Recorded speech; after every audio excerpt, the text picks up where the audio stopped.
Well, hello, indie people. Well, today I'm going to do a Q&A. See how that rhymed? Do you know what? I'm going to take the glasses off. I'm fogging in the... Short-lived. I saw a YouTuber by the name of Kirsten do a Q&A because I gave her a question to answer. And when I saw her Q&A, I was quite surprised by the amount of simple questions that there was. But I wanted a Q&A where people asked me the weirdest of questions.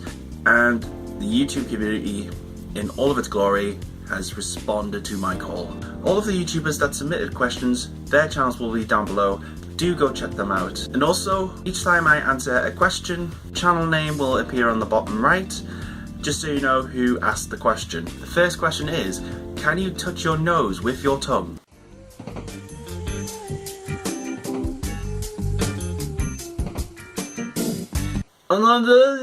Sadly not, I'm afraid. What is your biggest fear? Now, to be honest, I've got a lot of fears. Some of them are quite reasonable fears, and some of them are just plain ridiculous. The biggest fear for me would have to be the fear of being alone. But what I mean by the fear of being alone is dying alone. You know, the fear of if I'm hurt in some way, I don't want to be on my own. You know, it's a little bit irrational, really. Got good friends, I've got really good family who I can rely and depend on in those kind of situations. So, yeah, here's a very good question. Tell us, in your opinion, the best 3 pieces of advice you would give to someone just starting out on YouTube. Since starting out on my YouTube adventure, I'm going to call it an adventure because adventure sounds really positive. I've gained experience, in making videos and stuff like that. Number 1, be yourself. Stay true to your beliefs, stay true to yourself. Trying to pretend to be someone else just doesn't work. I've tried it before, honestly I've tried it before in my real life, and it just doesn't work. So just stay true to yourself and you'll be absolutely fine. Number 2, do not worry about the quality of your camera. If you have ever seen my first 2 videos, the camera quality on that was awful and the sound quality was absolutely terrible. I mean, even on my mobile, which I'm using now, the quality is not great. But to be perfectly honest, when you're starting out on YouTube, it's not something you should really worry yourself too much about. It's more about the content. Just make sure the content is good. You can build on your community from there. Later down the line, if you have the money to get a better camera, audio equipment, that kind of thing, then do it. Just concentrate on the content, because the content at the end of the day is the most important thing on YouTube. Number 3, promotion. When you're starting out on YouTube, viewers will not find your channel straight away. I'm sorry if that sounds a bit negative, but you have to be realistic about these things. You have to promote yourself through social media. I promote on various social media and various Facebook groups. For me, personally, at this moment in time, it's actually going really well. But just make sure you promote in the right way, and just make sure you promote yourself in a way that you would want to be treated, if that makes sense. How do you keep yourself motivated when you just don't feel like filming? This is an interesting question because for me personally, when I plan to make a video, I just get up and do it. Making videos drives me. It actually makes me really happy to make a video. It keeps my mind busy because I'm one of these people that likes to keep themselves busy. I hate not doing anything. I'm just one of those people. Quite a positive person anyway. And when I'm down, I just think, get up, just do something. I'm just one of those people, to be perfectly honest. If you could own a superpower, what would it be? Funnily enough, I actually watched a TV show where it was about job interviews, and one of the interviewers asked that question. If it was an actual superpower, like flying or speed or just strength or something, I don't know, for a superpower I would love to stop time actually. So you could stop time for an hour, so everyone would just freeze, just so I could have some peace and quiet and just do my own thing, like, I don't know, play Pokemon Go for an hour, everyone stopped and just collect all the Pokemon. Actually, no, think about it, if I stopped time, then the servers wouldn't run, so then the Pokemon Go app wouldn't run. I'll get an extra hour in bed. But there's another side to the question, because obviously you have superpowers as abilities, But also you have superpowers like Russia and the US that are superpowers in their own right. So if I could own a superpower, as in a country, I would probably say Russia, just to get Vladimir Putin off his high horse and just generally fix the world, quite frankly. I kind of just went on a tangent and I felt it was worth exploring, so I'm really sorry. Yeah, I'm really sorry. If you could, would you be a dinosaur? It would depend how long I was a dinosaur for, to be perfectly honest. Would I be a dinosaur for a day? A week? A month? A year? 10 years? 20 years? 100 years? 1,000 years? I'd probably be dead by 1,000 years, to be perfectly honest. I would if I was a dinosaur just for one day. The reason why I would be a dinosaur for a day is just mainly because it would be a new experience, to be perfectly honest. And the dinosaur that I would actually be would be a Stegosaurus. Yeah, the plates used to turn red when they felt threatened, I believe. And also, I mean, the tail. You could kill something quite easily with the tail. So, yeah. And also, I would just love to know what it would be like to be a vegetarian for the day. I think Stegosaurus are herbivores. If I'm wrong, let me know. Let me know down in the comments. This question is absolutely brilliant. Thank you very much to the person who sent it. Is cereal soup? Thinking about it, I thought it was, but thinking about it now, obviously you've got the cereal, which is quite hard. You put the cereal in a bowl and then you add milk. But it doesn't turn it into a soup because soups are quite watery. So I'd say it was more of a porridge or a rice pudding or something like that. But it's actually made me think quite a lot. So thank you for your question. What do you hope to achieve by the time you're 50? Well, it's quite a difficult question because there's a lot to consider. By the time I am 50, I hope that I'm living in a really nice house with a wife, with children, with animals, doing a career which I absolutely love, and just general happiness. Yeah, I'm quite simple, really. You know, I have quite simple needs. This is a very typical British question. I absolutely love it. If you were an antique on Antiques Roadshow, what would you be? Now, for those living outside of the UK, I'll explain what Antiques Roadshow is. It's a show where they talk about antiques, basically. There's actually nothing really to explain. I've been thinking about this question for the past few days, and I've finally found an answer. I would be a landscape painting of nature. To be more specific, I would love to be a Claude Monet. I just generally love the colours, they're quite vibrant. So, to answer your question, I would be a painting, more specifically, a landscape painting. To be even more specific, a Claude Monet. To be very, very more specific, I would be water lilies. If you were a Bond villain, what would your nefariously evil scheme be?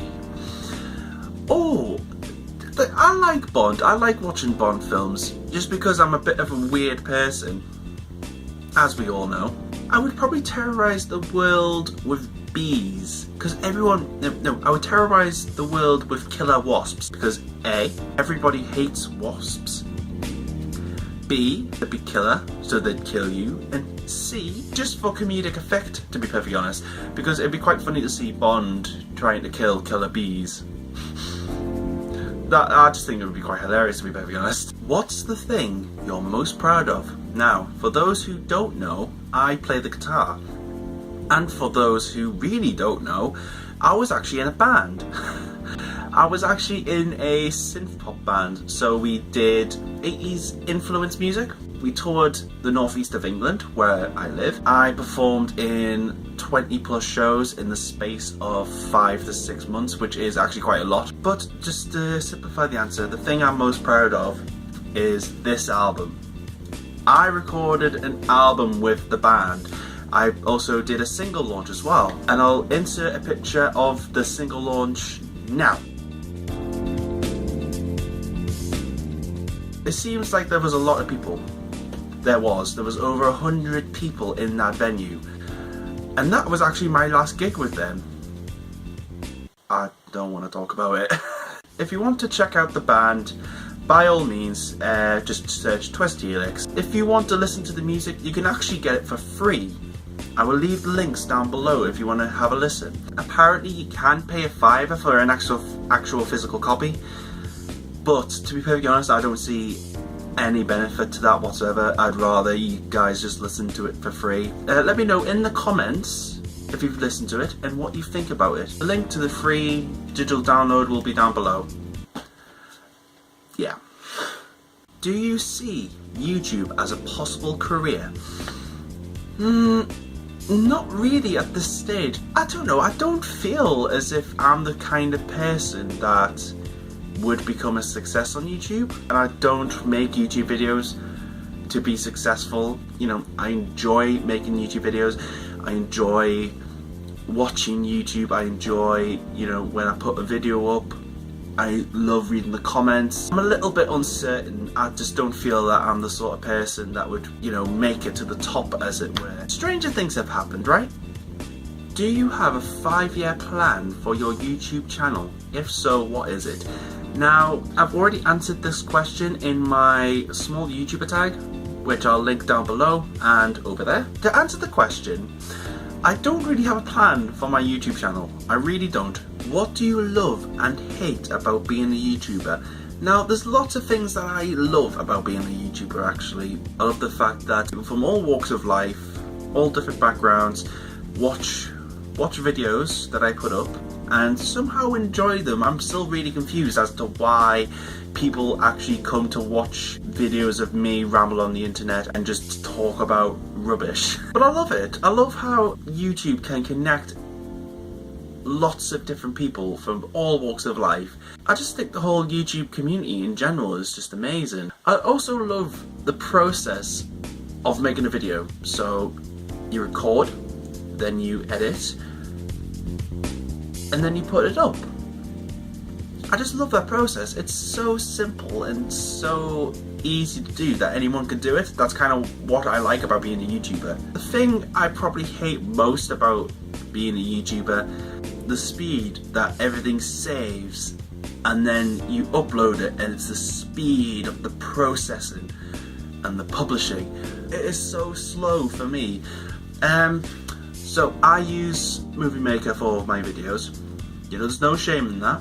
I save the video from Movie Maker and put it into my files for upload later. The saving process takes about 10 to 15 minutes. Putting it onto YouTube, the processing speed, it takes about 20 minutes to half an hour. Just during the saving and stuff, I just find it quite boring, and that's kind of what I hate most about YouTube. You know, I just want it to be instantaneous, and people often think that it's instantaneous, but it's not. It's really, really not. To be perfectly honest though, the pros outweigh the cons. If you could wake up tomorrow and be somebody else, who would you be and why? Oh, this is a good question, because I'm not entirely sure, because I love me. Sorry, no, that sounds really vain. I just love the person that I am, and I wouldn't want to be anyone else. But to answer the question, I would actually love to be Johnny Depp for the day, just to see what goes on in his mind. You know, he's done all of these crazy characters for Tim Burton films and stuff, and also it's just general philosophy I quite like as well. So I would just love to be Johnny Depp, just to see the world through his eyes. Finally, do you have any hidden talents? I actually don't, apart from playing the guitar. I actually don't.